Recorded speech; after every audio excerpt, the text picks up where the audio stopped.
ପ୍ରଥମ ଭାଗଟିରେ ଆମେ ଦେଖିଥିଲେ ଯେ ବିଲୁଆ ଦମନକ କିଭଳି ସିଂହ ପିଙ୍ଗଳକକୁ ଗୋଟିଏ ବିଲୁଆ ଓ ଢୋଲର କାହାଣୀ କହିବା ପାଇଁ କହିଲା। ଚାଲନ୍ତୁ ଶୁଣିବା ବିଲୁଆ ଓ ଢୋଲର କାହାଣୀ।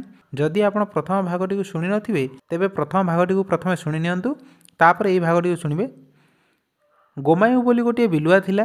ଦିନେ ସେ ଭୋକ ଶୋଷରେ ବ୍ୟସ୍ତ ହୋଇ ଚାରିଆଡ଼େ ଖାଇବା ଜିନିଷ ଖୋଜି ଖୋଜି ବୁଲୁଥିଲା।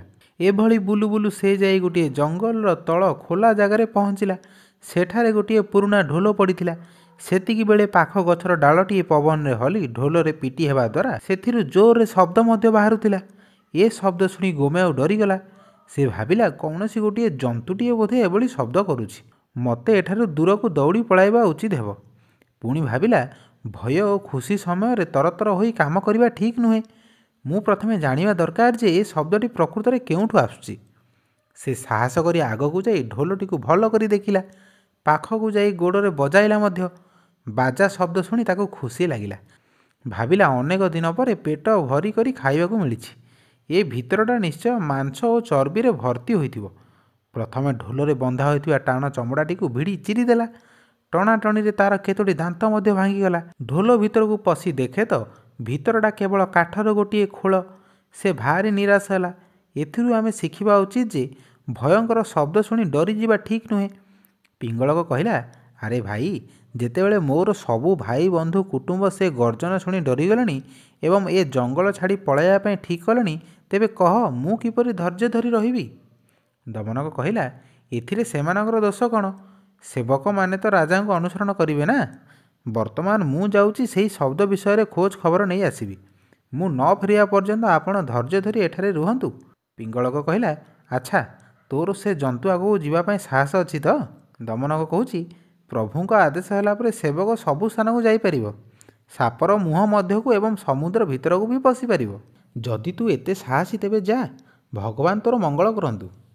ଦମନକ ସିଂହ ରାଜାଙ୍କୁ ନମସ୍କାର କରି ସଞ୍ଜୀବନର ଗର୍ଜନକୁ ଅନୁସରଣ କରି କରି ଜଙ୍ଗଲ ଭିତରକୁ ଚାଲିଲା। ସଞ୍ଜୀବକକୁ ଦେଖି ଦମନକ ଜାଣିଗଲା ଯେ ଏଇଟା ତ ଗୋଟିଏ ବଳଦ। ଖୁସି ହୋଇ ମନେ ମନେ ଭାବିଲା, ଏହି ବଳଦଟି ସାଙ୍ଗରେ ଯଦି ପିଙ୍ଗଳକର ଭେଟ କରାଇ ଦୁଇ ଜଣଙ୍କ ମଧ୍ୟରେ ଲଢ଼େଇ କରାଇ ଦେଇପାରିବି, ତେବେ ରାଜା ନିଶ୍ଚୟ ମୋ ଉପରେ ଭାରି ଖୁସି ହୋଇଯିବେ। ଏପରି ଭାବି ଭାବି ବିଲୁଆଟି ପିଙ୍ଗଳକ ପାଖକୁ ଫେରି ଆସିଲା। ପିଙ୍ଗଳକ ପଚାରିଲା, କ'ଣ ତୁ ସେ ଜନ୍ତୁଟିକୁ ଦେଖି ଆସିଲୁ? ଦମନକ କହିଲା, ମୁଁ ଆପଣଙ୍କୁ କ'ଣ ମିଛ କହିପାରିବି? ଦେବତା ରାଜାଙ୍କ ଆଗରେ ଯିଏ ମିଛ କହେ ତା'ର ସର୍ବନାଶ ହିଁ ହୁଏ। ପିଙ୍ଗଳକ କହିଲା, ତାହେଲେ ତୁ ନିଶ୍ଚୟ ତାକୁ ଦେଖି ଆସିଛୁ। ବଡ଼ମାନେ ସାନଙ୍କ ଉପରେ ରାଗନ୍ତି ନାହିଁ। ତେଣୁ ସେ ବୋଧେ ତୋ ପ୍ରତି ଦୟାକରି ନ ମାରି ଛାଡ଼ିଦେଲା। ଯେମିତି ଭୟଙ୍କର ତୋଫାନ ମଧ୍ୟ ଗଛମାନଙ୍କରୁ ଓହଳିଥିବା କଅଁଳିଆ ଡାଳ ଏବଂ ଦୁବ ଘାସର କିଛି କ୍ଷତି କରେ ନାହିଁ। ଦମନକ କହିଲା, ଆପଣ ଯାହା ବୁଝିବେ। ଆପଣ ଭାବୁଛନ୍ତି ସେ ଆମଠୁ ବଡ଼ ଆଉ ଆମେ ତା'ଠୁ ଛୋଟ। ତଥାପି ଆପଣ ଯଦି କହିବେ, ତେବେ ମୁଁ ତାକୁ ଆଣି ଏଠି ଆପଣଙ୍କ ଆଗରେ ଠିଆ କରାଇଦେବି। ପିଙ୍ଗଳକ ଦମନକର କଥା ଶୁଣି ଦୀର୍ଘ ନିଶ୍ୱାସଟିଏ ଛାଡ଼ି ଆଶ୍ଚର୍ଯ୍ୟ ହୋଇ କହିଲା, ତୁ କ'ଣ ସତରେ ଏପରି କରିପାରିବୁ? ଦମନକ କହିଲା, ବୁଦ୍ଧି ବଳରେ କ'ଣ ନ ହୋଇପାରେ। ଶହ ଶହ ହାତୀ, ଘୋଡ଼ା ଓ ସୈନ୍ୟମାନଙ୍କର ବଳରେ ଯାହା କରିହୁଏ ନାହିଁ, ବୁଦ୍ଧି ବଳରେ ତାହା ନିଶ୍ଚୟ ସମ୍ଭବ। ପିଙ୍ଗଳକ କହିଲା, ତାହେଲେ ଆଜିଠାରୁ ତୋତେ ମୁଁ ମନ୍ତ୍ରୀ ପଦରେ ରଖିଲି। ଏସବୁ କାମ ତୁ ବୁଝିବୁ। ଦମନକ ଖୁସି ହୋଇ ସାଙ୍ଗେ ସାଙ୍ଗେ ସଞ୍ଜୀବକ ପାଖକୁ ଦୌଡ଼ି ଦୌଡ଼ି ଯାଇ ପହଞ୍ଚିଲା। ଉପରକୁ ବିରକ୍ତି ଭାବ ଦେଖାଇ କହିଲା, ଆରେ ଏ ଦୁଷ୍ଟ ବଳଦ, ଶୀଘ୍ର ମୋ ସାଙ୍ଗରେ ଚାଲ। ତୋତେ ସିଂହ ରାଜା ପିଙ୍ଗଳକ ଦରବାରକୁ ଡାକିଛନ୍ତି। ଏହା ଶୁଣି ସଞ୍ଜୀବକ ପଚାରିଲା, ଆରେ ଭାଇ, ଏ ପିଙ୍ଗଳକ ପୁଣି କିଏ? ଦମନକ କହିଲା, ଆରେ ମହାରାଜ ପିଙ୍ଗଳକଙ୍କୁ ତୁ ଚିହ୍ନିନୁ? ହଉ ରହ, ତା ଫଳ ପାଇବୁ। ହେଇ ଦେଖ, ଦୂରରେ ସେହି ବରଗଛ ତଳେ ପଶୁମାନଙ୍କର ସଭା ମଝିରେ ଯେଉଁ ସିଂହ ରାଜା ବସିଛନ୍ତି, ତାଙ୍କରି ନାମ ହେଉଛି ପିଙ୍ଗଳକ। ଏହା ଶୁଣି ସଞ୍ଜୀବକ ଚିନ୍ତାରେ ପଡ଼ିଗଲା। ଭାବିଲା, ଏଥର ମୋ ଜୀବନ କାଳେ ବୋଧେ ସରିଗଲା। ଦମନକକୁ ଟିକିଏ ଖୋସାମତ କରି କହିଲା, ଭାଇ, ତୁମେ ବଡ଼ ଚତୁର। ଯଦି ତୁମେ ମୋତେ ତାଙ୍କ ପାଖକୁ ନେବାକୁ ଚାହୁଁଛ, ତାହେଲେ ମୋତେ କଥା ଦିଅ ଯେ ସେ ମୋର କିଛି କ୍ଷତି କରିବେନି। ମୋ ପ୍ରତି ଟିକେ ଦୟା କରିବେ। ଦମନକ କହିଲା, ଠିକ୍ କଥା କହିଛୁ। ରାଜାଙ୍କ ମନ କଥା କେହି କେବେ ଜାଣିପାରନ୍ତି ନାହିଁ। ତୁ ଏବେ ଏଇଠି ଥା, ମୁଁ ଆଗ ଯାଇ ସବୁ ବୁଝାବୁଝି କରି ଆସିଲେ ତୋତେ ସେଠାକୁ ନେଇଯିବି। ପିଙ୍ଗଳକ ପାଖକୁ ଫେରିଆସି ଦମନକ କହିଲା, ପ୍ରଭୁ, ସେଇଟା କିଛି ସାଧାରଣ ଜନ୍ତୁ ନୁହେଁ। ଶିବାଜୀ ମହାରାଜଙ୍କ ଶକ୍ତିଶାଳୀ ସୈନ୍ୟବାହିନୀର ମୁଖ୍ୟ। ସେ କହୁଥିଲା ଶିବାଜୀ ମହାରାଜ ତାକୁ ଯମୁନା ନଦୀ କୂଳରେ ଘାସ ଖାଇବା ପାଇଁ ଛାଡ଼ିଛନ୍ତି ଏବଂ ଏହି ପୁରା ଜଙ୍ଗଲଟିକୁ ତାକୁ ଖୋଳିବା ପାଇଁ ଅନୁମତି ଦେଇଛନ୍ତି। ସତରେ ବଡ଼ ଶକ୍ତିଶାଳୀ ଜନ୍ତୁଟିଏ। ପିଙ୍ଗଳକ ଡରିଗଲା। କହିଲା, ଏବେ ବୁଝିଲି, ଏହି ଜଙ୍ଗଲରେ ଭୟଙ୍କର ମାଂସାହାରୀ ପଶୁମାନେ ଥିଲେ ମଧ୍ୟ ତା ଭିତରେ ଘାସପତ୍ର ଖାଇଥିବା ବଳଦଟିଏ କିପରି ନିର୍ଭୟରେ ବୁଲୁଛି? ନିଶ୍ଚୟ ଭଗବାନଙ୍କ ଆଶୀର୍ବାଦ ତା ଉପରେ ଅଛି। ଆଚ୍ଛା, ତାପରେ ତାକୁ କ'ଣ କହିଲୁ? ଦମନକ କହିଲା, ମୁଁ ତାକୁ କହିଲି ପିଙ୍ଗଳକ ହେଉଛନ୍ତି ଏ ଜଙ୍ଗଲର ଜଣେ ବୀର ରାଜା। ସେ ଦୁର୍ଗାଙ୍କର ବାହନ। ତୁମେ ହେଉଛ ତାଙ୍କର ପ୍ରିୟ ଅତିଥି। ତୁମେ ତାଙ୍କ ପାଖକୁ ଯାଇ ବନ୍ଧୁତା କରି ତାଙ୍କ ସାଙ୍ଗରେ ମିଶିକରି ରୁହ। ସେ ମୋ କଥା ମାନିଗଲା ଆଉ କହିଲା, କଥା ଦିଅ ଯେ ତୁମ ମହାରାଜ ମୋର କିଛି କ୍ଷତି କରିବେନି।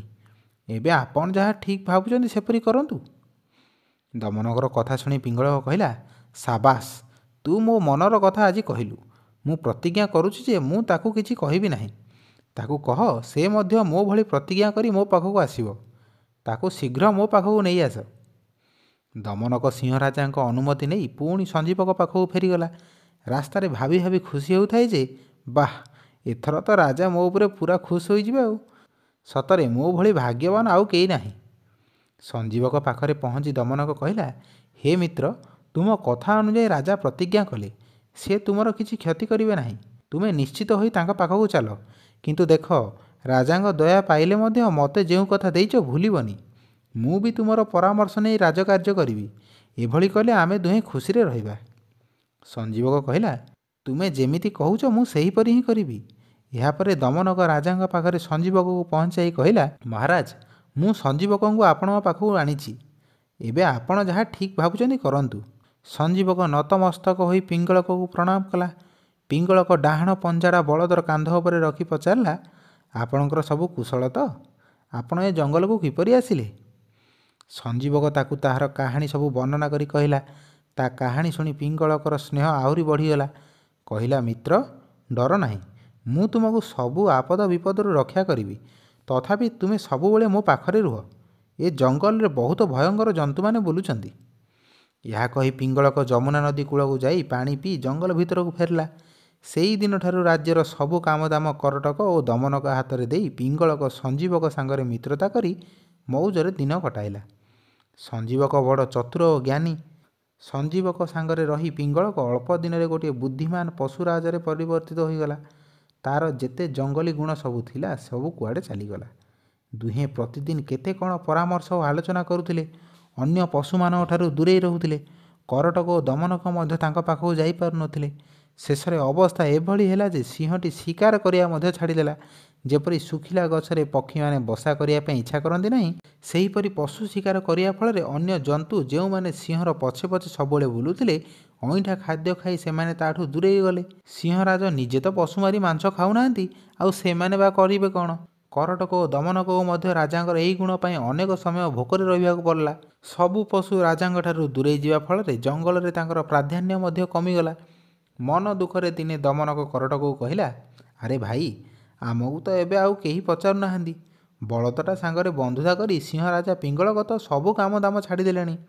ଆମର ସାଙ୍ଗସାଥି ସମସ୍ତେ ଦୂରେଇ ଗଲେଣି। ଏବେ ଆମେ କ'ଣ କରିବା? କରଟକ କହିଲା, ସିଂହ ରାଜା ତୋ କଥା ଶୁଣନ୍ତୁ ବା ନ ଶୁଣନ୍ତୁ, ତୁ ତାଙ୍କୁ ବର୍ତ୍ତମାନର ପରିସ୍ଥିତି ବିଷୟରେ ଜଣାଇ ଦେବା ଉଚିତ। ଏଇ ଘାସପତ୍ର ଖିଆ ବଳଦଟିକୁ ଆଣି ତାଙ୍କ ସହିତ ଭେଟ ତୁ ହିଁ କରେଇଥିଲୁ ନା? ଦମନକ କହିଲା, ହଁ ଭାଇ, ତୁ ଠିକ୍ କହିଛୁ। ମୋର ହିଁ ସବୁ ଭୁଲ। ରାଜାଙ୍କର ଦୋଷ ଏଥିରେ କିଛି ନାହିଁ। କରଟକ କହିଲା, ତେବେ ଏଭଳି ପରିସ୍ଥିତିରେ ଆମକୁ କ'ଣ କରିବା କଥା ସେ ବିଷୟ ଭାବିଲୁ? ଦମନକ କହିଲା, ଏଭଳି ପରିସ୍ଥିତିରେ ମଧ୍ୟ ମୁଁ ମୋ ବୁଦ୍ଧି ବଳରେ ସେ ସଞ୍ଜୀବକକୁ ରାଜାଙ୍କ ଠାରୁ ଦୂରେଇ ଦେଇପାରିବି। ଚାଲାକି କରି ସେ ଦୁହିଁଙ୍କ ବନ୍ଧୁତା ଭାଙ୍ଗିଦେବି। କରଟକ କହିଲା, ଭାଇ, କୌଣସି କାରଣରୁ ଯଦି ରାଜା ତୋ ଚାଲାକି କାମ ବିଷୟରେ ଖବର ପାଇଯାଆନ୍ତି, ତେବେ ସଞ୍ଜୀବକ ବଦଳରେ ତୁ ହିଁ ମରିବୁ। ଦମନକ କହିଲା, ମିତ୍ର, ଏମିତି କଥା କହନା। ଖରାପ ସମୟ ଚାଲିଥିଲା ବେଳେ ଭାଗ୍ୟ ଦେବତା ବି ରୁଷି ଯାଆନ୍ତି। ସେତେବେଳେ ଚାଲାକି କରି କାମ ହାସଲ କରିବା ଅନୁଚିତ ହେବନି। ସବୁବେଳେ ଚେଷ୍ଟା କରି ଚାଲିବା ଉଚିତ। ସେହି ବ୍ୟକ୍ତି ହିଁ ଶେଷରେ ସଫଳତା ପାଏ।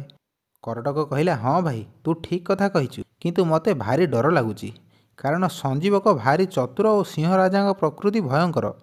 ତୁ ଚତୁର ହେଲେ ବି ପିଙ୍ଗଳକ ଓ ସଞ୍ଜୀବକଙ୍କର ବନ୍ଧୁତା ଭାଙ୍ଗିବା ତୋ ପାଇଁ କଷ୍ଟକର କାମ ହେବ ବୋଲି ମୁଁ ଭାବୁଛି। ଦମନକ କହିଲା, ଭାଇ, ବୁଦ୍ଧି ଖଟାଇ ଆମେ ଯେଉଁ କାମ କରିପାରିବା ତାହା ବଳ ପ୍ରୟୋଗ ଦ୍ୱାରା କରିପାରିବାନି। ଯେମିତି କାଉଟିଏ ସୁନାହାର ଚୋରି କରି ଗୋଟିଏ ବିଷାକ୍ତ ନାଗସାପକୁ ମାରି ଦେଇଥିଲା, ସେମିତି ମୁଁ ବୁଦ୍ଧି ଖଟାଇ ସେ ଦୁଇ ଜଣଙ୍କ ମଧ୍ୟରେ ଶତ୍ରୁତା ସୃଷ୍ଟି କରିବି। କରଟକ କହିଲା, ଆଚ୍ଛା, କାଉଟିଏ ସୁନାହାର ଚୋରି କରି ଗୋଟିଏ ବିଷାକ୍ତ ନାଗସାପକୁ ମାରି ଦେଇଥିଲା?